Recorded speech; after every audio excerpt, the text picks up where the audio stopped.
Hi Anugrah. Hi Ajit. Good Hi, afternoon, Shiraz. everyone. Hello. Good afternoon, everyone. Hope you're all keeping healthy and safe. I'm Shiraz. I'm the head of APAC sales at Liftoff. Ajit from Adjust and I will be co-hosts for the session today. And my colleague Jasween is helping us with the presentation. Thank you, Jasween. We're also joined by Anugrah from Bukalapak, one of the leading e-commerce platforms in Indonesia. Before we get started, a few housekeeping pointers to call out. This session is being recorded and it will be available on demand on the Liftoff website. We have many from the industry joining us. We encourage people to ask questions. So if you do have one, um, please input your questions in the Q&A box in the GoToWebinar tool, and we'll try and address some of these questions over the course of the next 45 minutes. But if there are any that aren't addressed, we'll make sure to get back via email. So today's session is to do with shopping apps in Southeast Asia. And Southeast Asia has been a hotbed of competition as far as e-commerce is concerned for over a decade now. We've had local players, regional players, international players battling for supremacy. There has been a marked shift in usage and adoption from online, and then online being kind of the norm to apps and a lot of businesses sort of focusing only on apps with maybe gratis on care, that is free shipping on apps, as compared to web and so on. And all the data points that we have seen, the latest of what may be being put out was that Indonesia and Vietnam are seeing 12x growth in the last 4 years. E-commerce in Southeast Asia is a $40 billion business now, but in the next 5 years, it's slated to be $153 billion. All to say that there is rapid development taking place and the playbook changing maybe year after year. And of course, this year, unlike any other year in the past, um, all the trends, best practices kind of go out of the window, and we have brand new rules of engagement in place. And Anugrah will throw some light on that. E-commerce also is fairly diverse. There are three different, maybe main buckets. The first is C2C e-commerce marketplaces, um, B2C businesses, as well as branded commerce apps, which we are now starting to see come into the mainstream with, let's say, Nike selling more through their app versus stores, and then coupon and reward apps. The Liftoff Edges 2020 report throws more light on these segments, also on trends and benchmarks across regions, OSs, and a lot more in-depth data. So we'd highly encourage you to download that report and look through this data, because these data are important for e-commerce marketers as well as market watchers. So with that, I'll turn over the mic to Anugrah and Ajit for a quick introduction, and also if you can tell us a little about one exciting thing maybe you did in June during the course of the lockdown. Sure. Thank you, Shiraz. Thank you, Ajit. So, hello everyone. My name is Anugrah. You can call me Anugrah or Nanu. So, I'm from Bukalapak. I'm handling the digital marketing in Bukalapak. So, if you ever heard of Bukalapak, so Bukalapak is one of the leading Indonesian tech commerce company with a mission to create a fair economy for all. So, through its online and also offline platform. So, maybe you ever heard of Bukalapak and also Mitra Bukalapak as one of the uh, pioneer for offline to online transformation for the mom and pop stores. And also Bukalapak, as I think we have been starting running from the 2010. So I think it has been a 10 years journey, and Bukalapak has been serving for almost like 6 million, more than 6 million online sellers, almost 5 million and mom and pop and kiosks and also individual agents for the Mitra Bukalapak, and also we are having like around more than 90 million users in Bukalapak. And also I'm proud to announce that Bukalapak is uh, being one of the high growth company from the Financial Times from in 2020. I think from the from the 2020. So hopefully by having this event, I can share you few insight about maybe in commerce or the marketing strategy during this pandemic or in general, and hopefully you will get a lot of insight and from the just and also live off as well. Thank you, Sir. Okay. So thanks everyone for joining us today. So just to introduce myself, I'm Ajit, and I manage the partnerships for Southeast Asia at Adjust.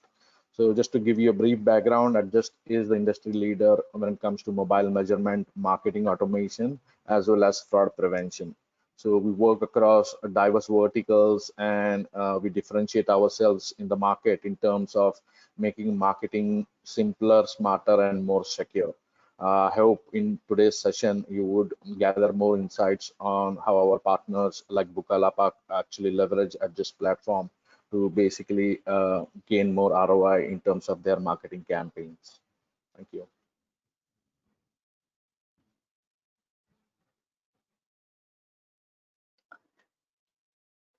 Congratulations, Anugrah, on that citation for being one of the most valuable technology companies. Thanks, Ajit.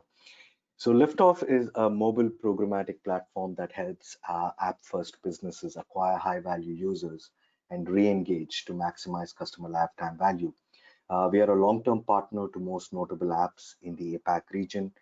We are well known for our market-leading ML technologies, um, in-house creative tech and design, as well as transparency in our dealings.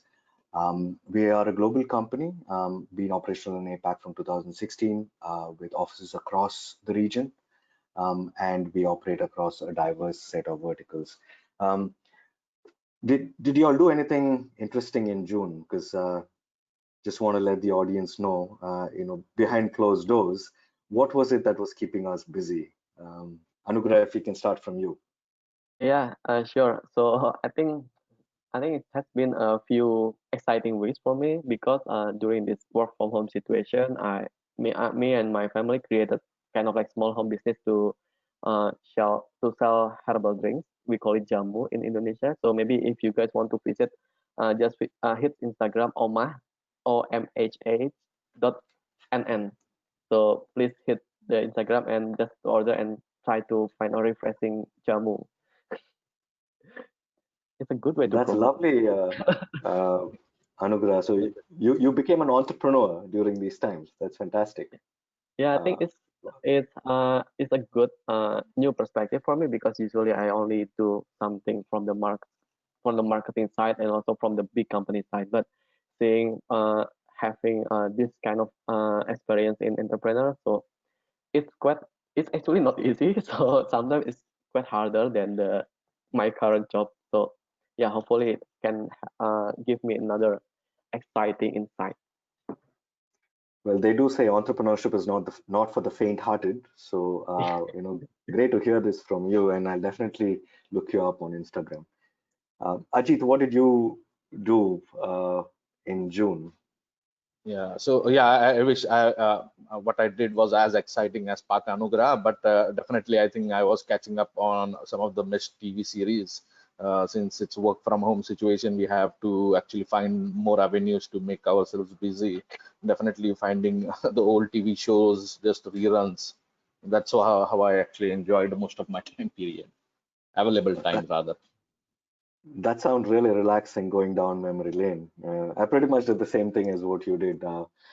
Subscribe to most OTT apps available in the region, and yeah, saw a lot of art movies and, of course, whatever mainstream movies that were available. Great, good to know that. Good to see the personal side of the professional side of these slides. Thank you, guys. So a point to note before we move ahead, as this pandemic has raged from January onwards, hitting APAC first, Liftoff has sort of been keeping a tab on um, notable trends like ad requests, CPIs, CPMs across regions and across OSs, across verticals, and we've been tabulating this. So this information is available on the resources section of our website. These are interactive graphs, so it's called the mobile ad performance tracker. So if you are keen to understand how certain trends have evolved over time, please have a look at this. Could we go on to the next slide, please? So what we'll cover in today's session are touching upon some key UA benchmarks and trends from the report, hearing from Anugrah on how, maybe what some best practices are for the current times, and then some key insights from Ajit on retention stats. And with that, Ajit, just to kick this off, are you all seeing any key observations from a global perspective as far as shopping apps are concerned? Yeah, definitely. In fact, means as you're aware, almost every marketer is facing challenging times. Specifically, since it's unprecedented situations, marketers are definitely struggling to optimize their marketing budgets. It has been impacted quite significantly. However, our recent global data also shows a sudden surge globally in terms of the number of increased installs. At the same time, we have also seen increased time spent by users within the app itself and overall usage time itself. So, of course, some verticals globally have been performing much better than others. For example, gaming, entertainment, streaming services are definitely performing much better in some regions compared to e-commerce, shopping, or travel or hotel booking. But we also see our data when it comes to e-commerce or shopping apps, there's a 12% drop when it comes to number of installs in the month of or last week of March itself. However, as the pandemic is actually entering a new phase, we definitely see a change in consumer habits. It's definitely shifting in terms of less restrictions in some of the markets, daily life actually coming back. Some of the economies want to get back on track, and that's where we see shopping or e-commerce apps definitely bouncing back and seeing uptake. So this definitely throws opportunities for digital marketeers to basically analyze and understand recent trends. That's where I think in today's session, some of the trends will definitely help marketeers to understand how to react post-COVID. Got it. And Anugrah, I think most of us here have resorted more to online shopping apps to even get our groceries during this lockdown phase. And more so in Indonesia because of Lebaran and Eid al-Fitr falling right in the middle of lockdown. It's been a bit of a mixed bag when the peak shopping season coincides with peak pandemic times. So has COVID-19 accelerated any online shopping trends? Yeah, so you were right. So basically, usually in Lebaran and also Idul Fitri is the festive season for the shopping in Indonesia, but unfortunately not this year. And usually we see like a lot of higher demand in fashion and also food and also for the gift for gift for Lebaran. But for this year, so I think it's it's actually still high, but not that high as compared to last year. But we are seeing different in demand. So basically, in I think in May we have a higher demand for gardening tools and also kind of foods, vitamins, instant seasoning because obviously people will breakfasting at home compared to the last year that when people try to breakfast at restaurant. So basically what we did is to comply or just to capture the customer demand.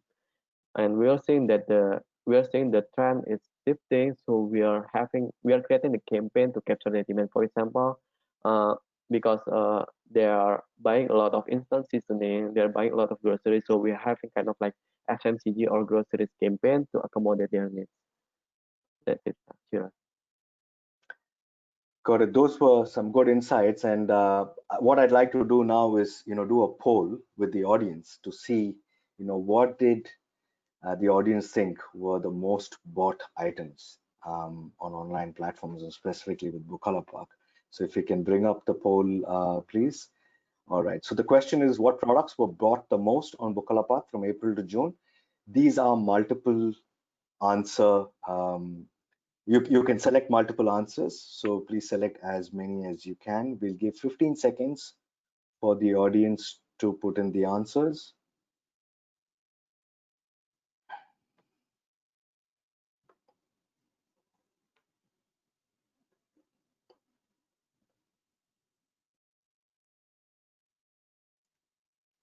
So I think we can give it 3 to 5 more seconds before we can close the poll.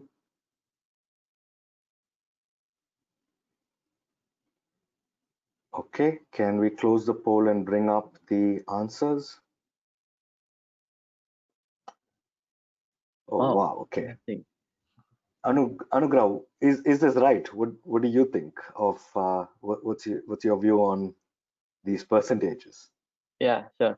So obviously we don't put math and hand sanitizer because obviously you will answer that right away. But I think this is actually all correct. Why I mentioned all correct? Because as I mentioned before, during this unfortunate situation and also uncertain condition, usually the demand is changing greatly. So during the first month of lockdown period, people will try to buy the daily things online, like onions, laundry detergent, cooking oils. That's correct. But after that, when we are seeing that the government to release the lockdown period, or we call it the transition period, we are seeing the higher demand for bikes and also mobile phones. And yeah, if you are living in Jakarta, maybe you know like how popular is bike in Jakarta like nowadays, and we are seeing that trend in Bukalapak. So what I'm going to say in this quick poll is basically listen to your customer demand. Listen to your customer demand. You leveraging your data. I think you can use your internal data, or maybe just on Liftoff team can help you with that to actually understand about the demand and make a campaign based on that. That's it, yeah. Great to hear this. Thanks for those insights, Anugrah. Onions. It seems like such a daily commodity, but then during these times, it's the most important, one of the most important things. Thank you for that. So, I think let's move on to look at some regional as well as global trends from a shopping apps perspective. Could we go on to the next slide, please? Okay, so what this slide shows is basically cost of acquiring a user. And when I say acquiring a user, it's getting a user to download and open the app. So the investment to acquire this valuable real estate on a user's phone has declined year on year. If we look at in most countries, with the exception of North America. So NA is roughly 2x that of EMEA and 1.5x as that of APAC. But even just looking at APAC alone, there is a 19% decline from 2019 to 2020. So this kind of bodes well for marketers where cost of acquisition is going down. Could we go on to the next slide? But on the contrary, what we see here is while the upper funnel is relatively cost efficient to acquire, when it comes to APAC, cost of registration at 11.46 is higher than other regions, and the gap widens when it comes to cost of purchase, which is heads and shoulders higher than all the other regions put together. But one theme that we are seeing here is emerging economies have lower conversion rates as against the other economies like North America and EMEA, which largely have higher conversion rates. Anugrah, from this perspective, e-commerce, as Ajit mentioned, has been one of the pro-growth verticals through the first half of the year. Did Bukalapak see a surge in users, and did you have to change your app marketing strategy over the last 3 months? Okay, sure. So basically what we have been seeing, yeah, e-commerce is one of the not really affected by this pandemic, but instead we are having around 15 to 20% growth because like people shifting from offline to online, and it's mostly coming from the organic side. So basically what we did as a marketing strategy is to maintaining the organics. So we need to increase the retention because when people coming from the organic, so they needs to be understand what happened in the app, and also what kind of offer do we have to offer, and also what kind of campaign that we are running so far. So basically, we need to keep them in going in Bukalapak and buy our product. So one of the things that we have is actually we are having kind of a very cheap product, or we call it a barang gratis or free product. It's actually almost free. So you can get 5,000. You can get one headset for only 5,000 rupiah, or it's including the delivery. So basically, it's quite cheap to actually to encourage our customer to buy in Bukalapak right away, because you don't have anything to worry about. Right?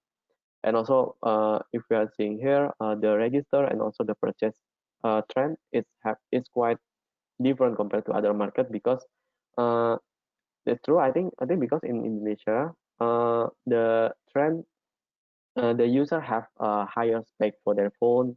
That's why they uh they want to install more apps, but it's okay. But I think the problem here relies on the purchase power, and also we need to be careful about the purchase, because uh maybe just to give you an insight, in Indonesia we have a lot of fraud. We have a lot of fraud, so we need to be very careful in having in order to acquire users. So we need to have like a good quality user. So that's why uh, we can try to reducing the cost of purchase, because when you're having the clean user, which means they're likely to be easier to be easier to be purchased in our app. So maybe I think Liftoff and just has a good uh, feature to help us to actually reducing the number of fraud in this platform. Got it. So fraud impacts engagement, and if you are able to acquire higher engaged users, obviously this will negate any increase in Yeah, costs, yeah, and then hopefully. retention is one of the key things in giving that initial first product to get the user in, and thereafter build on top of that. Yeah. Great to hear that. Could we move on to the next slide, please?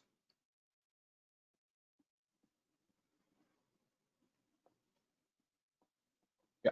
So as Shiraz shared earlier, of course, as you can see from the data itself, user acquisition cost in APAC region are some of the lowest across all different regions. However, when it comes to user retention rate, it falls significantly behind other regions. One of the point which Pak Anugrah also raised was ad fraud. So a lot of fraudulent installs, and that's where partners like Liftoff as well as Adjust come into play to make sure not only your user acquisition costs remain low, but you are able to acquire a clean data sets or clean, genuine installs as well. As you can see from the graph itself, for APAC, the user retention on day one is very high, but it drastically drops over time, reflecting that the high engagements are for only the initial period, but there is definitely a lack of stickiness thereafter.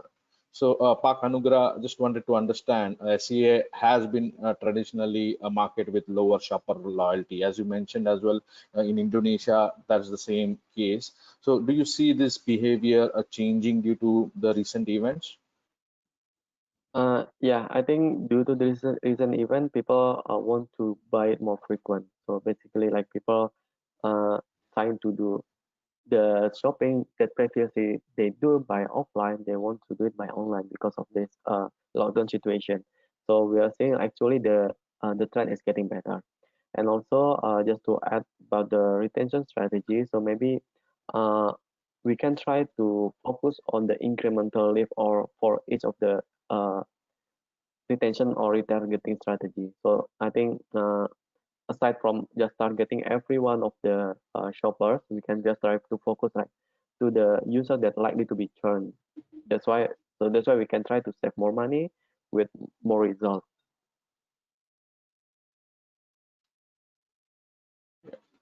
Yeah, we can go to the next slide.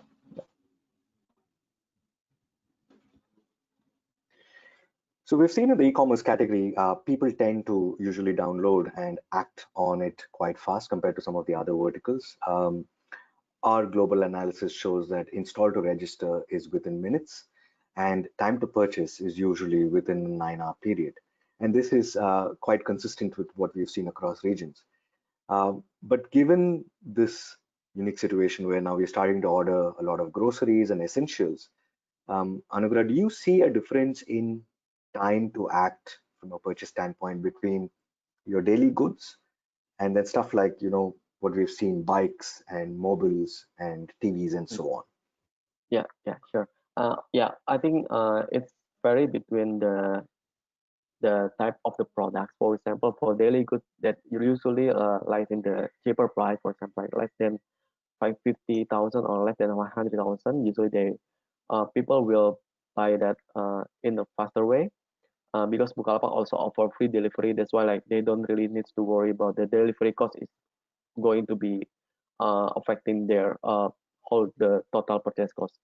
So that's one thing. So the other thing is when they want to buy uh, more expensive product, let's say mobile phones, buy or electronic like television, they are trying to compare for every part of the every type of the goods. For example, if they want to buy electronics, so maybe they want to compare between what kind of ink and also what kind of feature that they have, and a lot of things that they need to be compared. And maybe they don't have anything in mind. That's why they need something sometimes to think about it before they purchase it. So I think it's a good time for us when marketing comes in place to actually targeting the people that they have the intention to buy, but they really need time to actually buy it. So maybe we can try to have kind of like additional retargeting area for this. For example, using the audience coming from maybe from the just going to Liftoff and any other partner as well to actually to retarget the shoppers that really needs to be give we need to give a little push before they purchase the product. Understood. I guess when you're buying onions, you don't really have too much research to do. It's Of onions are course, it's onions. just onion anyway. But when you're buying mobile phones and you're comparing it across phones with Yeah, specs, etc., there is a certain consideration set that's involved. And yeah, then you do need that nudge through re-engagement to be able to complete that purchase. yeah. Noted. Could we move on to the next slide, please? Okay, so as you're aware, almost all of the marketeers, there's no secret that the Android always has the upper hand when it comes to lower acquisition cost. But at the same time, when it comes to conversion rates, definitely iOS excels out there. In fact, iOS sometimes definitely offers more than 2 times engagement rates when it comes to compared to Android, where it counts. So as you can see, user acquisition costs for Android are very attractive compared to iOS. But as you dig further into the funnel, you'll also notice that the cost to acquire an user on an Android compared to iOS, for example, for completion of registration events, is almost 40% lower compared to iOS. But when it comes to engagement rates for iOS, it's almost 12% higher.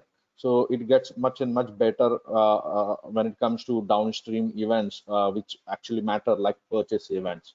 So in iOS, we have seen almost being twice as effective compared to Android. Go to the next slide. And the story still remains are not very different when it comes to user retention as well. Even a small percentage advantage in iOS offers incremental uplift that is significant for any marketeer.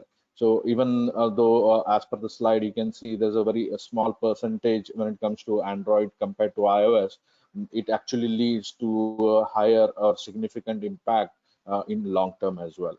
So, Pak Anugrah, just wanted to understand, do you have any specific strategy or retention strategy? Do you adapt your retention strategy based on a specific platform? And how do you see, looking at your own data, how do iOS users compare to Android in terms of average basket value, maybe the LTV retention rate or frequency of purchases as well? Hmm. Sure, sure. Sure. Thank you, Ajit, for giving me this insight. But it's actually very relevant to the situation in Indonesia market. I think most of the uh, marketers here agree that to acquire one install from the Android is way much cheaper than to acquire one install in iOS. But what we need to consider here is, I think it's okay to have like to boost your Android install if you want to have a higher growth. But what we want to have here is actually just to have a sustainable business, right? So to have sustainable business, we can see it from the retention. So we can see it from the retention for the iOS is actually having like around 20 to 30% higher retention rate compared to Android, which I believe is actually it's okay to have higher CPI for iOS as long as we can have a good LTV from that user. So maybe if you just seeing the CPI or just to see the CAC only, obviously it will be way more expensive than Android. But if we are seeing the long term value for the for that user, we we can have actually a similar result. So what I'm going to emphasize on this point is it's okay to have a more expensive CPR or CAC, but just to make sure that you also measure the LTV or also the retention rate for this. Thanks, Pak, for sharing those insights. So previously, you also mentioned that not only are you building audiences, dynamic audiences for your retargeting, but does it also impact your strategy when it comes to per platform? Like, do you build a separate audiences for Android and iOS, or do you focus on an overall user base irrespective of the platform? Yeah, I think for the retargeting itself, it's going back to the objective again. I mean, like, if you're already having a good retention for iOS and you feel like you don't need to retargeting, that's fine actually. But if you're going to increase the retention rate for Android, then you need to do retargeting. Then we need to actually do it. So basically, it's going back to the objective. And yeah, it's going to be better if we are going to be very granular. But if it's going to be very much work, we can just try to do retargeting for all platform and let the platform do the work.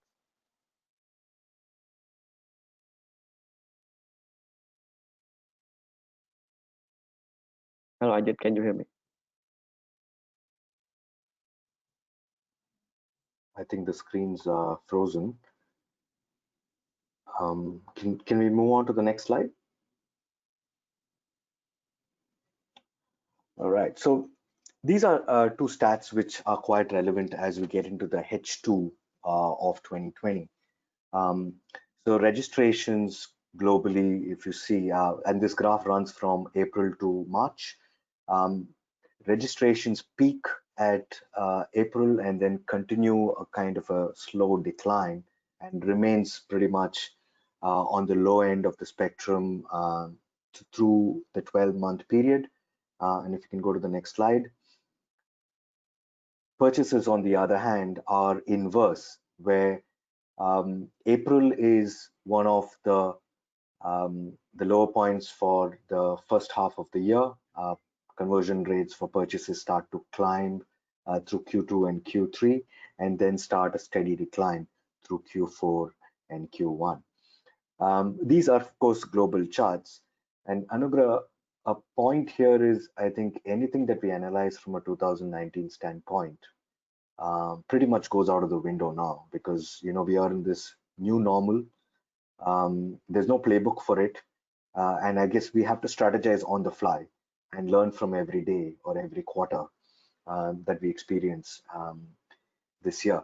Now, more so from a Southeast Asia standpoint, where you have promotional periods like Online Revolution, Har Bolnas, you have anniversaries of companies that are big sale days. They're great for users, they're great for marketers, and then of course you have Chinese New Year, Lebaran, etc., which sort of add, and everything put together, there is a lot of promotional periods. How would you, or what is your advice to marketers to fundamentally look at writing the marketing strategy or reinventing the playbook for Q4 of this year? Yeah, sure. So I think that's true that usually in Q3 and Q4, I mean, especially in Q4, we have a big campaign and the marketing push is very loud between each of the e-commerce. But I think from this kind of situation, because of the new normal situation, we really need to adapt. Because what I'm seeing so far, the demand is actually shifting, usually because of the new government policy that really just to be announced. For example, when the lockdown period has been released, so people try to do outside and do the sports together. They want, so that's why like the sports demand is getting higher. But during the first phase of the lockdown, people tend to stay at home, so people try to buy a lot of food, groceries, and also try to decorate their home, etc. So what I'm going to say here is actually to adapt based on the customer demand, because to be honest with you, I don't know what will happen in the next quarter. So what we can do is just to listen on the customer data, and just to make sure that you have a very updated customer data, and try to put the data into your campaign planning. And I think that's okay if we don't have the long-term campaign planning for upcoming cycle. For example, we don't have any campaign planning up until the Q4. I think that's okay. But what we can do is just to prepare for the adapting situation during this pandemic, new normal situation. I guess look at data, analyze the data, and then use that data to build strategies. Yes. From a Bukalapak standpoint, have you all inked any new partnerships or created any new initiatives to basically better benefit your users Mm, or the community at large?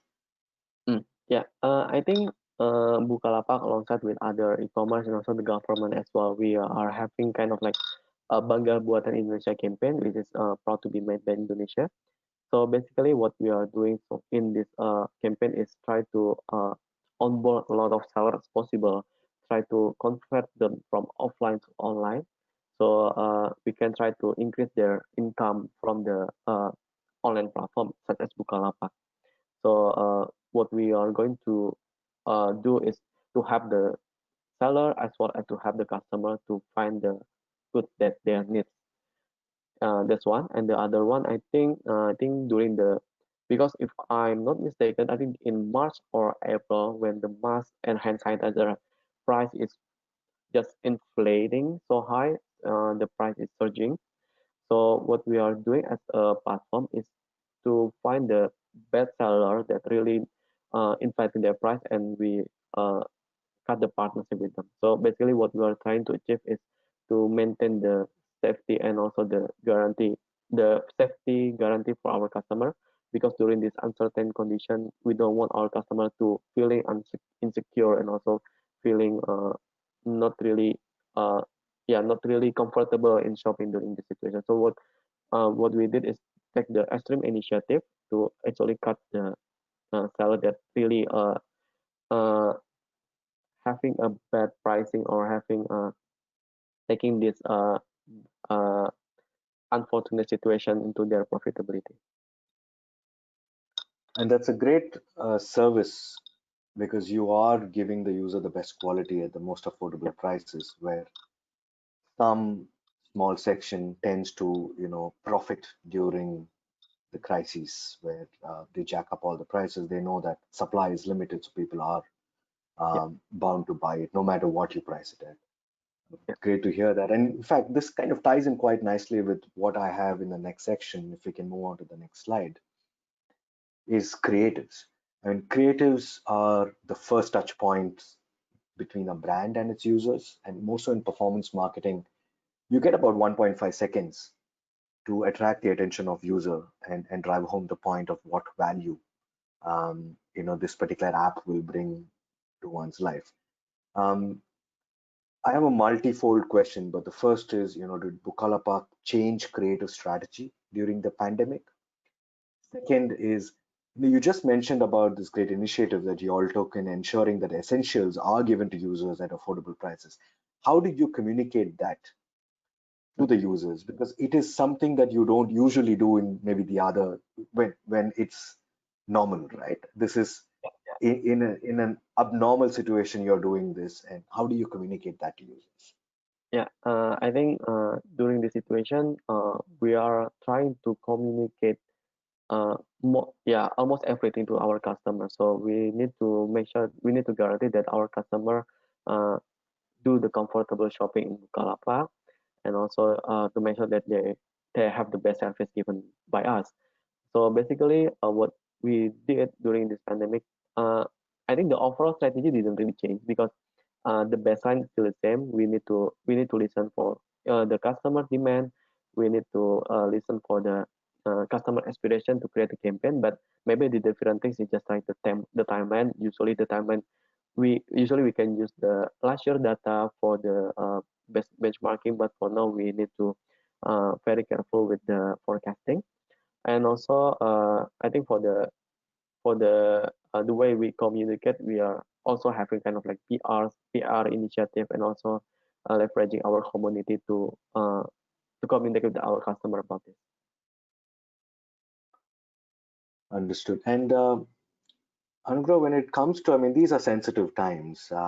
There is commerce involved. At the same time, there is feeling that one needs to take into account to ensure that, you're not overly sort of commercial.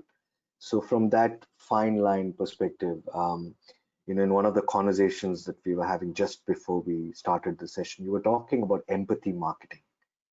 Um, how do you draw that line as a marketer, where you are tasked with KPIs, numbers, etc., but at the same time, you need to be soft about this. So if you could share a little more about the empathy marketing piece of it with the audience. Yeah, sure. So basically, I think during this situation also, we as a ecosystem, as one of the biggest ecosystem in e-commerce, we need to make sure that all of our communication is delivered to the customer with positive tone, with inspirational tone.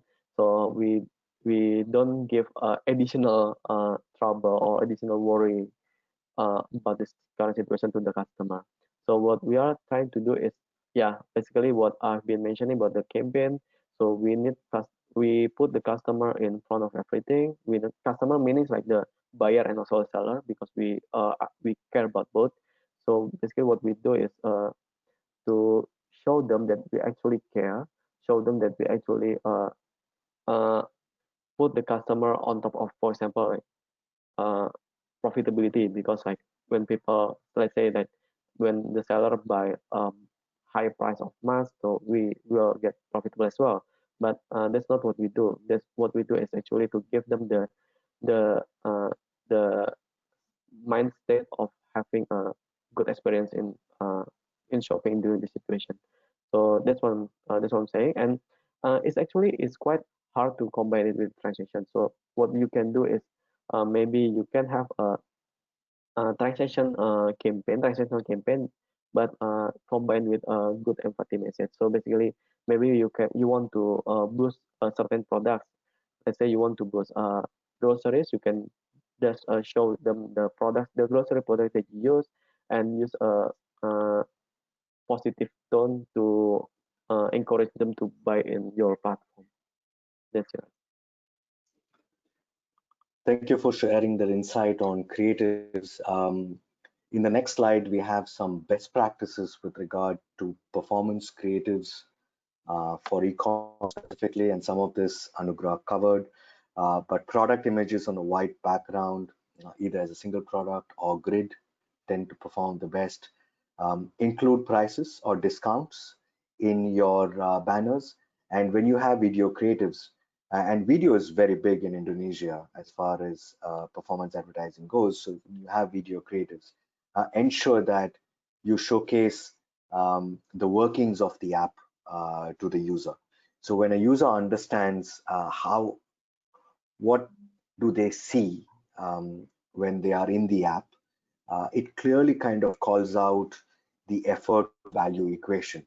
So if I were to download this app and then put in the effort of opening the app, what can I see and how soon can I get to the value, which is buying the product or the path to conversion and so on. So these are three key best practices, especially from e-commerce. We have run 50,000 A/B tests.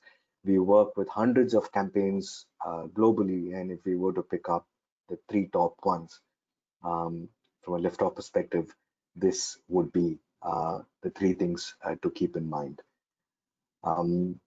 Moving on to the next slide. So we are coming to the end of the session, and we want to do something a little fun here. So if we can go on to the next slide, we'd like to put up a short poll before Q&A. But before we come to the poll, I'm just going to explain what you're going to see on the slide. This is for Happy Fresh, which is an online grocery business quite prevalent in Southeast Asia. So they have two ads. One is a version A, which is basically talking about beating the queues, and the version B, which talks about the products available within the app. So there are these two versions. Can we bring up the poll, please? So we want the audience to pick the version that you think did the best from a click to install perspective. So on a CTI, click to install, which version did you think did the best? Version A is a message about standing in queues. Version B is about what's happening within the app. Let's give the audience about 10 more seconds to input the answers.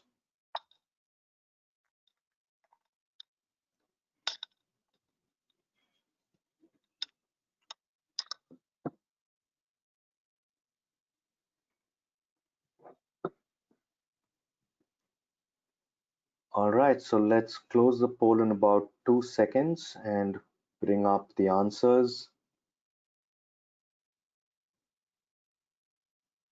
Okay, quite close, but version A at 59% got the highest votes. Can we bring up the slides, please? So in fact, if we were to look at this and look at the answer between version A and version B, can we go on to the slides?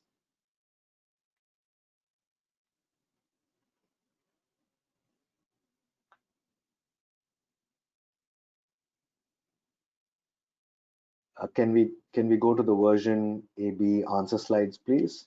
So version B won with 11% lift between click to install, and primarily because version B spoke of what the app has to offer. It talked about in-app functionality and showcased the user on that effort to value ratio.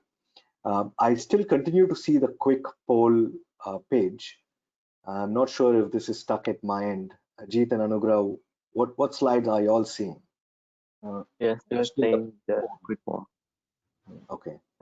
But I think trying to understand our audience standpoint, I think for the version A, they have a more pleasant visual.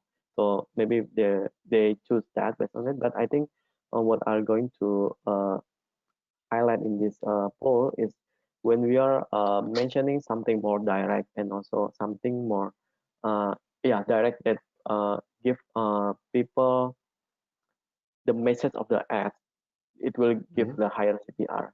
Because I think when we highlighted the product and also highlighted the promotional pricing, flash price, it will directly affecting the customer interest. Because I think like Shiraz mentioned, we only have like 1.5 to 2 seconds before we skip the ads, right? So we need to capture what they really need and what they really want from the customer perspective. Because I think price point still the most important thing in the shopping industry nowadays. Yeah, understood. And it's a very good point that you bring to the table, Anugrah, which is I think there's nothing such as one is better than the other. It's one is in comparison to the other. So both are performing well, but outperforms the other. And this comes through very rigorous A/B tests that you have to be doing at all times to ensure that you're getting the best possible returns from your marketing budget. So I think that is a great point raised by you in saying, A has its value, but in comparison to A, kind of B beats the A version. Yeah, and just to add to that, that's why I think, as both of you mentioned, it's really very important to have rigorous iteration when it comes to A/B testing, and having the real-time data to analyze those kind of, so you can make changes or make business decision on the fly, will definitely help. And yes, I think as per the audience, yeah, perhaps they chose a version A, but it will be only known once you start running those rigorous A/B testing, and based on the data you can basically react to what works better in that particular situation, or it could be seasonal as well. Absolutely, Ajit. And things this one doing better than the other can change over time and can change with seasons, like you said. During a promotional time, it can be very different. And Yeah, as you rightly always pointed do out, A/B testing. always do A/B testing. So I think that is the best message from this. Look at data, continue to A/B test, and those will be two key takeaways from this slide. Can we go on to the next slide? I know we are at time, and we are at the end of the session, and there have been some interesting questions that have come in. So I'm going to pick out this one question for Anugrah. Anugrah, you've covered bits of it in our conversation, but the exact question is, marketing in a pandemic requires new approaches and appropriate messaging. What are you doing differently, or is it perhaps not so different after all? Mm, Okay, so the baseline is maybe not really different after all, because I think for the campaign planning we still rely on the data, and also we are put the customer front of everything. So basically, what I'm going to say is maybe the difference is going to be in the execution part, and also the way we deliver the message. Because I think during this situation, for example, usually when we are having a kind of TV commercial, it's easier to have a shooting uh, in person, but during the situation we couldn't really do that. But maybe the message will needs to be changed from the person personal ads to the, for example, animation or something. So that's one thing from the execution side. I think for the message itself, what I mentioned during this conversation is to focus more on the positive side of things. So basically, we couldn't really blame the situation, right? What we can do is just to adapt on the situation and just to deal with it. And what we can do as a ecosystem is, in this case, in e-commerce ecosystem or shopping ecosystem, is to give a peace state of mind, just to give them the comfortable situation for shopping. That's why, like, we are having a lot of initiative to incorporate it in our campaign marketing. For example, like what I mentioned before, we are taking seriously about the bestseller that really inflating the price for high demand goods, and also we are having a kind of campaign with government, other e-commerce as well, to digitalize the small medium business to use e-commerce for their sales channel, and that kind of thing that really needs to be done during this difficult situation. And I think it will I think it will resonate quite good for the customer and so for the transaction as well, because in the end it's a business. So we need to be very careful with the revenue and stuff, but at the other hand we also need to grow together, because otherwise otherwise it will be a bad news for us. It's creating livelihoods, as you rightly mentioned, and then Yeah, driving value for users and ensuring that the user gets the right quality at the right price. yeah, I'm, your users and your customers on both sides must be appreciating you quite a bit with these thank you. initiatives. Ajit, a question for you. With a cautious marketing spends and ambitious KPIs to achieve in post-COVID marketing landscape, what should be the key focus?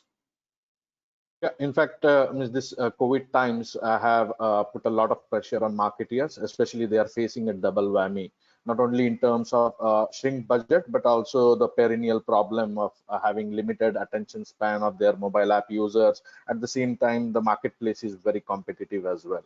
So according to just our point of view, I think going back to basics still remains the most effective strategy. the first thing any or every marketer should understand is to be able to make sense of the available marketing data.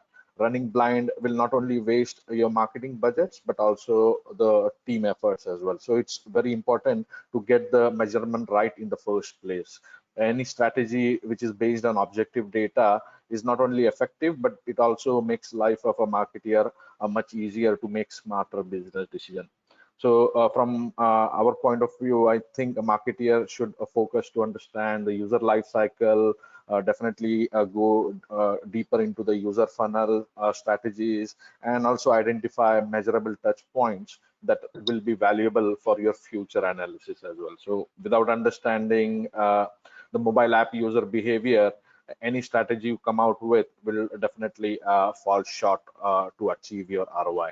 In fact, the available data, what we see is that specifically for shopping apps are actually heavily relying on retargeting. In fact, 73% of attribution for this specific vertical is a result of retargeting efforts. So it's always wise to actually spend more and more dollars when it comes to your marketing budgets on retargeting strategies. At the same time, work with a mobile measurement partner that provides you with accurate real-time data, ability to actually build dynamic audiences that will allow you to basically send a personalized or a laser-focused messaging to your end users through your retargeting efforts. That definitely will lead to long-term loyalty. So irrespective of difficult times or normal times, this strategy will still work. Got it. Thank you, Ajit. Could we move on to the next slide, please?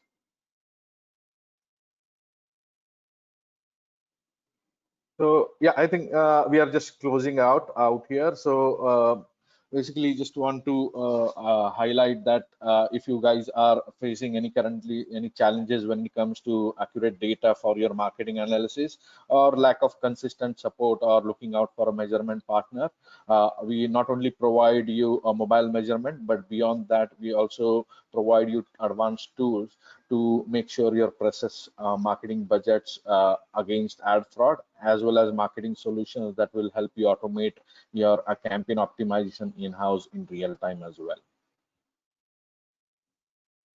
Yeah, we can go to the next one, please. So we are at the end of the session. So the shopping apps report is available on the Liftoff and Ajit's websites under the resources section. So please download it to read through the report. Has a lot of interesting insights. There are other reports with regard to creatives, engagement, etc., which also available under the resources section. So do give it a look. And thank you, Ajit. Thank you, Anugrah. We had a great conversation today. Shared a look through some data, understood a little more about what it is to sit in the hot seat in a pandemic situation, wearing a marketer's hat, wearing data hats. So it was a pleasure speaking to you. I hope the audience also enjoyed the poll and understanding a little more on what products are sold during these times and what creatives work well. So till we meet in person, please stay safe, stay healthy, and yeah, I hope Q3 or Q4 the world returns to as near to normalcy as possible. Thank you very much. Thank you for having me. Thanks And everyone. thank you, Just and Liftoff, for helping Bukalapak to grow up until this very moment. And don't forget to shop in Bukalapak, guys. Thank you. Thank you. Thanks, Park. Thanks, Shiraz. Thanks, Ajit.